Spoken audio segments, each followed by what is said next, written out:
മുനമ്പം ഭൂമി തർക്കത്തിൽ രേഖകൾ ഹാജരാക്കിയ ശേഷം തീരുമാനമെന്ന് വഖഫ് ട്രിബ്യൂണൽ. ഭൂമി മഹാരാജാവ് പാട്ടത്തിന് നൽകിയതാണോ എന്ന് ആരാഞ്ഞ ട്രിബ്യൂണൽ ആവശ്യമായ രേഖകൾ ഹാജരാക്കാൻ നിർദ്ദേശിച്ചു. ഭൂമി സിദ്ദിഖ് സേഠിന്റെ അല്ലെങ്കിൽ കേസിന് തന്നെ സാധ്യതയില്ലെന്നും ട്രിബ്യൂണൽ നിരീക്ഷിച്ചു. അതേസമയം മുനമ്പം വഖഫ് സംരക്ഷണ സമിതി കേസിൽ കക്ഷി ചേരുന്നതിനെ ഫാറൂഖ് കോളേജ് എതിർത്തു. കേസ് ജനുവരി 25 മാറ്റി. സൈഫുന്നിസ അലിയാർ നൽകും വിവരങ്ങൾ. സൈഫുന്നിസ, ഇപ്പോഴത്തെ പുതിയ സംഭവവികാസങ്ങൾ എങ്ങനെയാണ്?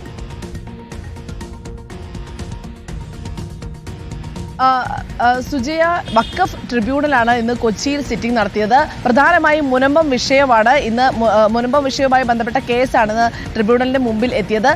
ആ കാര്യത്തിൽ ആദ്യം തന്നെ ഈ ഫറൂഖ് കോളേജിന് വേണ്ടി ഹാജരായ അഭിഭാഷകൻ പറഞ്ഞത് ഈ മുനമ്പം സംരക്ഷണ സമിതി ഈ കേസിൽ കക്ഷി ചേരേണ്ടതില്ല എന്നുള്ളതായിരുന്നു. വഖഫ് സംരക്ഷണ സമിതി ഈ കേസിൽ കക്ഷി ചേരേണ്ടതില്ല എന്നുള്ളതായിരുന്നു. അതിനുശേഷം ഈ കേസ് പരിഗണിച്ചപ്പോൾ കോടതി ചോദിച്ച പ്രധാനപ്പെട്ട കാര്യം എന്ന് പറയുന്നത്, അതായത് 1902 തിരുവിതാംകൂർ മഹാരാജാവിൽ നിന്ന് ഈ മുനമ്പം പ്രദേശം ഉൾപ്പെട്ട ഭൂമി ഈ സിദ്ദിഖ് സേഠ് എന്നയാൾക്ക് ലഭിച്ചത്. അത് ആദ്യം പാട്ടത്തിന് നൽകിയതാണ് എന്നാണ്, പിന്നീട് ഇയാൾ രജിസ്റ്റർ ചെയ്ത് മേടിച്ചു എന്നുമാണ് രേഖകളിലുള്ളത് എന്നാണ് അഭിഭാഷകർ വാദിച്ചത്. പക്ഷേ ഇക്കാര്യത്തിൽ കോടതി ചോദിച്ചൊരു ചോദ്യം, ഇത് എങ്ങനെ സിദ്ദിഖ് സേഠിലേക്ക് എത്തി എന്നുള്ളതിന്റെ രേഖകൾ കൊണ്ടുവരാനാണ് പറയുന്നത്. അതായത് സിദ്ദിഖ് സേഠാണ് പിന്നീട് അനന്തരാവകാശിയായ ഈ സത്താർ സേഠിനെ ഈ ഭൂമി കൈമാറുകയും സത്താർ സേഠ് ഇത് വഖഫിലേക്ക് തീറാധാരം എഴുതി നൽകുകയും ചെയ്തത്. ഇതോടെയാണ് ഇത് വലിയ നിയമപ്രശ്നത്തിലേക്ക് പോവുകയും ചെയ്തത്.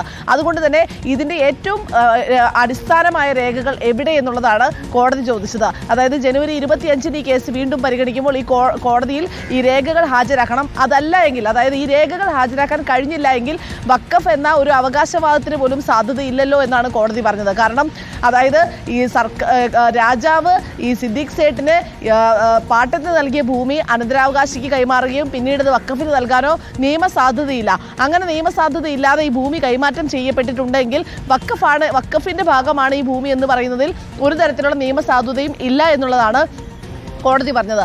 അതല്ല, ഈ 1902 രേഖകൾ ഹാജരാക്കാൻ കഴിഞ്ഞുവെങ്കിൽ ആ രേഖകൾ നോക്കിയിട്ട് കോടതി തീരുമാനം പറയാമെന്നാണ് പറഞ്ഞത്. അതായത് 1902 രേഖകൾ ഈ സിദ്ദിഖ് സേഠിന് രജിസ്റ്റർ ചെയ്ത് നൽകിയതാണ് എങ്കിൽ ഈ വഖഫിലേക്ക് ഈ ഭൂമി കൊടുത്തു എന്ന് പറയുന്നതിൽ അടിസ്ഥാനമുണ്ട്.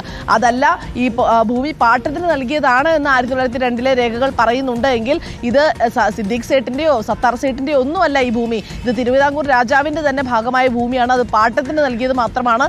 അത് ദൈവത്തിന് ഇഷ്ടദാനം നൽകാൻ, അല്ലാതെ ദൈവത്തിന് സമർപ്പിക്കാൻ സാധിക്കില്ല. അതുകൊണ്ട് തന്നെ അത് വഖഫ് ഭൂമിയാണെന്ന് പറയാൻ സാധിക്കില്ലല്ലോ എന്നാണ് കോടതി ചോദിച്ചത്. എന്തായാലും 1902 രേഖകൾ ഹാജരാക്കിയാൽ മാത്രമേ ഈ മുനമ്പം ഭൂമി തർക്കവുമായി ബന്ധപ്പെട്ട് ഒരു അവസാനമായ ഒരു ഉത്തരത്തിലേക്ക് അല്ലെങ്കിൽ തീരുമാനത്തിലേക്ക് കോടതിക്ക് കടക്കാൻ കഴിയൂ. 1902 രേഖകൾ ലഭിച്ചു കഴിഞ്ഞാൽ തന്നെ നിലവിലെ ഈ കേസ് പെട്ടെന്ന് തീർപ്പാക്കാൻ സാധിക്കും എന്നും ഇന്ന് ട്രിബ്യൂണൽ പറഞ്ഞു. കൊച്ചിയിൽ എറണാകുളം ഗസ്റ്റ് ഹൗസിലാണ് ഈ കേസുമായി ബന്ധപ്പെട്ട് വഖഫ് ട്രിബ്യൂണലിന്റെ സിറ്റിംഗ് നടന്നത്. സുജയ. ഓക്കെ, സൈഫുന്നിസ അലിയാറാണ് കൊച്ചിയിൽ നിന്ന് വിവരങ്ങളുമായി നമുക്കൊപ്പം ചേർന്നത്.